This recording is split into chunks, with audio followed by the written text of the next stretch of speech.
जिले के लिए मैंने सौभाग्य की बात है कि हमारे सिवान के बच्चे सिवान से बाहर जाके अच्छे स्कूल में एजुकेशन लेंगे और डॉक्टर, इंजीनियर और आईएएस अधिकारी बनेंगे और राज्य का और जिले का नाम रोशन करेंगे। हम 6 क्लास में किसी बच्चा को सैनिक निकलवाना, नवोदय निकलवाना या CHC सेंटर में भेजना, उसको समझिए कि एक तरह से IAS का प्रिपरेशन होता है। मतलब उसकी एज का हिसाब देखा जाए और क्लास देखा जाता है तो हम लोग कहते हैं बाबू तुम IAS की तैयारी कर रहे हो। सिवान शहर के मालवीय चौक स्थित ज्ञानदीप कोचिंग सेंटर के आधा दर्जन छात्र छात्राओं ने जवाहर नवोदय विद्यालय, सैनिक स्कूल सहित कई विद्यालयों की प्रवेश परीक्षा में सफलता हासिल किया है। बता दें कि ज्ञानदीप कोचिंग सेंटर छात्र छात्राओं को एकेडमिक शिक्षा के साथ साथ कॉम्पिटिटिव परीक्षाओं की तैयारी भी करवाता है।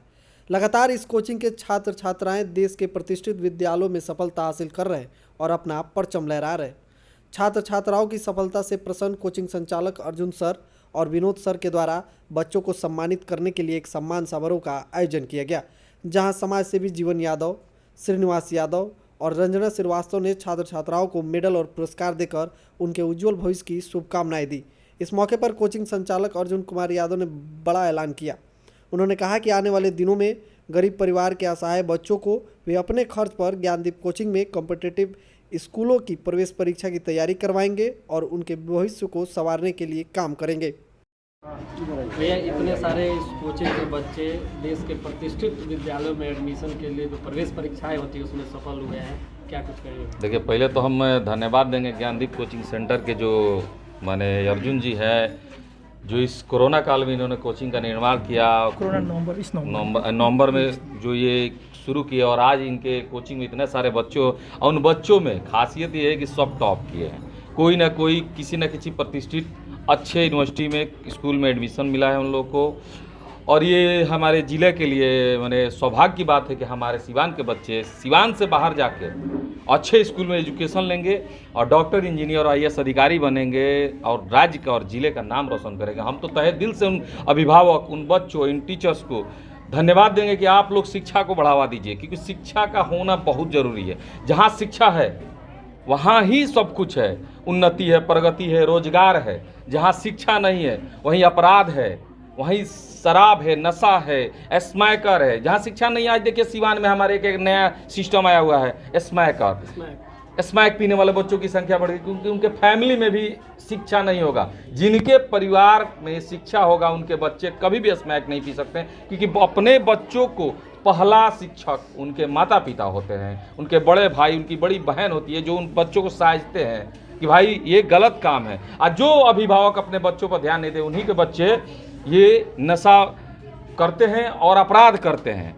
तो इन अभिभावकों से आग्रह है अपने जिला के लिए कि अपने जिला को सुंदर और स्वच्छ और सुरक्षित बनाना है तो अपने बच्चों पर निगाहें डालिए और देखिए कि हमारा बच्चा शिक्षा ले रहा है कि शिक्षा के माध्यम से अपराध की दुनिया में जा रहा है। क्योंकि शिक्षा के माध्यम से आजकल बच्चे, हम लोग जब छोटे छोटे थे तो साइकिल से पढ़ने जाते हैं, आजकल बच्चे बाइक से पढ़ने जाते हैं, डेवलपमेंट में। लेकिन जो गार्जियंस उनको इतनी व्यवस्थाएं दे रहे हैं, उनका जिम्मेवारी भी बनता है अपने बच्चों को ध्यान देना कि हमारे बच्चा पढ़ने जा रहा है कि घूमने जा रहा है, हमारा बच्चा किस सर्किल में रहता है, एजुकेशनल सर्किल है कि आपराधिक सर्किल है कि नशा वाला सर्किल है। और जो अभिभावक इस पर ध्यान नहीं देंगे उन्हीं के बच्चे बिगड़ेंगे और उन्हीं के बच्चे जेल भी जाएंगे, उनके माता पिता कोर्ट कचहरी का चक्कर काटेंगे। तो ये इस तरह का जो विद्यालय का गठन किया सरकार ने कि गाँव के गरीब जो बच्चे हैं वो वहाँ तक पहुँचे और मुख्य धारा में आए।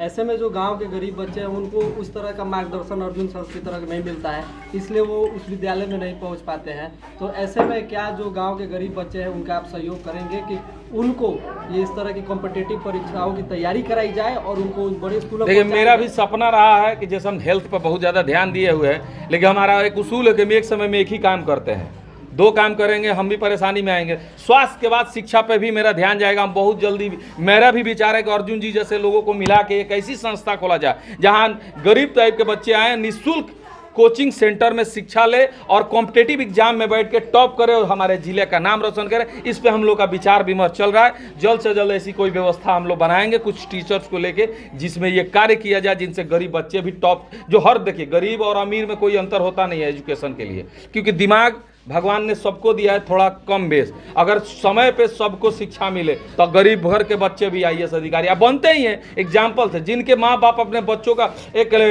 कभी अभी तत्काल में एक लड़का आईएएस अधिकारी टॉप किया है, यूपीएससी टॉप किया है, उसके माता पिता का हिस्ट्री देख लीजिए। बकरी बेच के बकरी का दूध बेच के, बकरी का बच्चा बेच के, बकरी पालन करके उन्होंने आईएएस बनाया अपने बच्चे को। तो इस तरह से जो भी गार्जियन अपने बच्चों पे ध्यान देंगे उनके बच्चे जरूर डॉक्टर, इंजीनियर, आईएएस अधिकारी बनेंगे। और जो गार्जियन अगर अपने बच्चों को घूमने फिरने हर चीज़ पे व्यवस्थाएं देंगे वही आगे चल के पछताएंगे। धन्यवाद।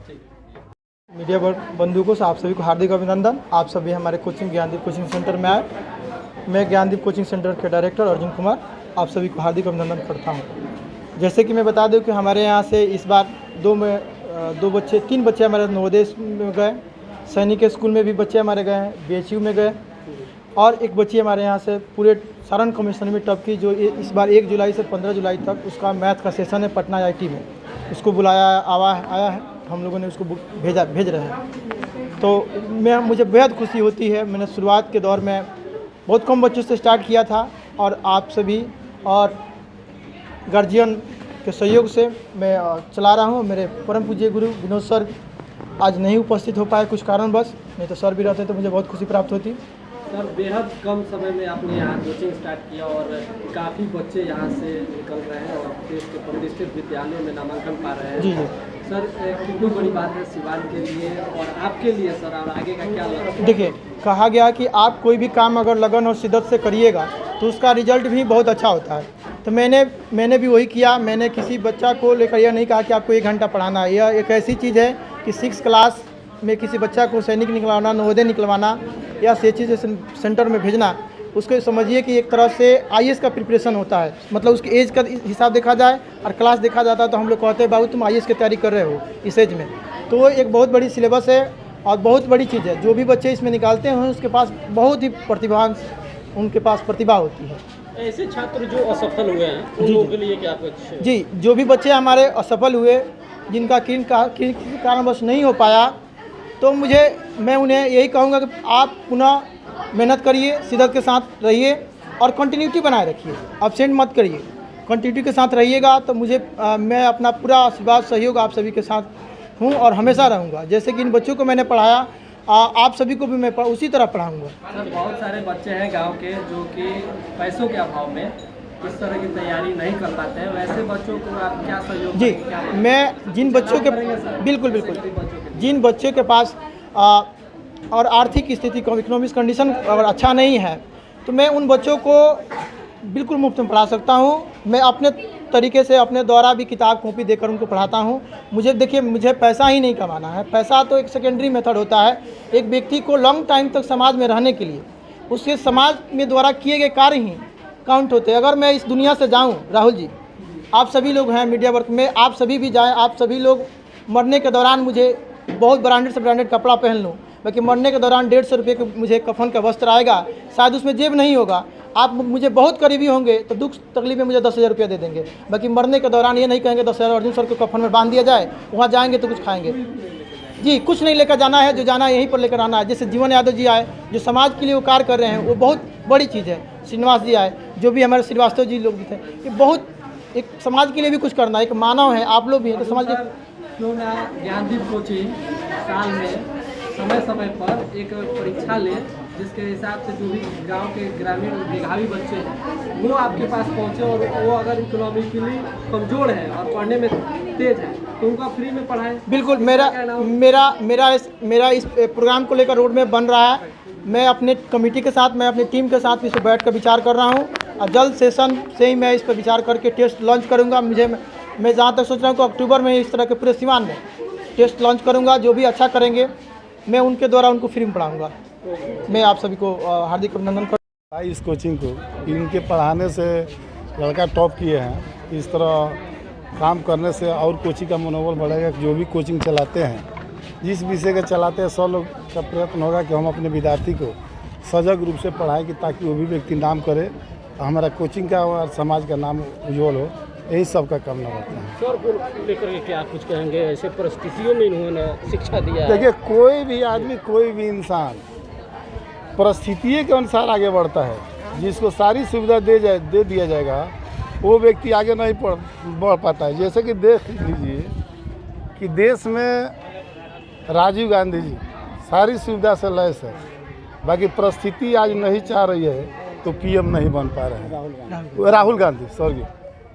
उसी तरह कोई सारी सुविधा दे दिया जाए कोई व्यक्ति कि हम सारी सुविधा से लैस हो कि कोचिंग चलाएंगे और उसमें क्षमता ना हो, बुद्धि ना हो और उसमें विद्यार्थी बढ़िया ना जाए तो नहीं पास करेगा। देखिए जो भारत सरकार ने फैसला लिया, जो तमाम विद्यालय में जो लड़का पास किए हैं, इसमें कोई प्राइवेट स्कूल के लड़का नहीं जाते हैं। पता कर लीजिएगा इन लड़कों के गार्जियन से कि इनके गांव के किसी न किसी स्कूल में, सरकारी स्कूल में नामांकन हुआ होगा। बिना नामांकन हुए फार्म ही नहीं भर पाएंगे। तो सरकार का सोच था कि हम वैसे व्यक्ति को ऐसे विद्यालय में भेजेंगे, पैसा वाला व्यक्ति तो कहीं भी जाके पढ़ सकते हैं डोनेशन देके, बाकी जो पढ़ के पास करेगा उसके लिए कहाँ से व्यवस्था आएगा। तो सरकार ने फैसला किया, भारत सरकार ने, कि हम हर डिस्ट्रिक्ट में, देश के हर कोना में ऐसे विद्यालय को निर्माण कराएंगे कि ताकि गरीब से गरीब अंतिम व्यक्ति का लड़का इस विद्यालय में पढ़ सके, जिसका परिणाम है कि आज चाहे सिवान का हो, चाहे गोपालगंज का हो, चाहे छपरा हो, कहीं भी नवोदय विद्यालय देश के कोना में है, चाहे सैनिक विद्यालय है, उसमें सरकारी ही विद्यालय का लड़का जाके पठन पाठन करते हैं। किसी नवोदय नहीं, सैनिक में भी है, हाँ सैनिक में भी है। यहाँ पे सिवान में तो नवोदय विद्यालय है, लेकिन उसमें जो पढ़ने वाले अधिकांश बच्चे हैं वो दूसरे जगह के हैं। क्या लगता है कि अभी भी हमारे यहाँ जो शिक्षा है उसकी कोई स्तर को ऊंचा करना जरूरी है कि गांव के जो बच्चे हैं वो इन विद्यालयों में पहुँचे? नहीं, देखिए हम लोग के यहाँ के भी लड़का इसमें पढ़ते हैं, लेकिन बाकी हम बताते हैं समझ लीजिए कि नवोदय विद्यालय के नियम है कि हर स्टेट में बच्चों को ट्रांसफ़र करता है। उसको उस स्टेट के कल्चर जानने के लिए, पढ़ाई शिक्षा जानने के लिए, यही नवोदय विद्यालय केरला के भी लड़के हैं, असम के भी लड़के, कई स्टेट के भी लड़के इसमें आते, तो यहाँ के भी लड़के दूसरे स्टेट में जाके पठन करते हैं। इस तरह का भारत सरकार का फैसला है। अब नवोदय नहीं, नवोदय अभी सिवान नवोदय विद्यालय है ना, सिवान के ही बच्चे पढ़ेंगे। नहीं अभी चलिए ना नवोदय विद्यालय देखिए ना, बाहर के लड़का है सब, ऐसा बात नहीं है। रैंक के हिसाब से उसका सिलेक्शन होता है। तो इसमें कोई दो मत नहीं, पहले 40 सीट था, अब 80 सीट कर दिया गया है। तो 80 गो लड़का सिवान ही के नहीं होगा, दूसरा स्टेट के तो नहीं होगा, दूसरा जिला के तो नहीं होगा। इसलिए जो भी व्यक्ति मैंने ये संस्था के निर्माण कराए और जहाँ जिस जिला में संस्था बना उस जिला के कम से आज एक साल में 80-90 लड़का प्रत्येक साल जाते हैं। अगर नहीं रहता तो हम लोग जिला इतना वंचित रह जाते कि नहीं रह जाते। तो और अर्जुन जी जैसे, अनिल जी जैसे, समाल मुकेश जी हैं, ये सारे कोचिंग चलाने वाले व्यक्ति लगन से और ईमानदारी पूर्वक जैसे अपने घर के लड़का को पढ़ाया जाता है, ये अपना घर के पूरा परिवार समझ के पढ़ाने का काम करते हैं, जिसके चलते लड़का टॉप करने का काम करते हैं।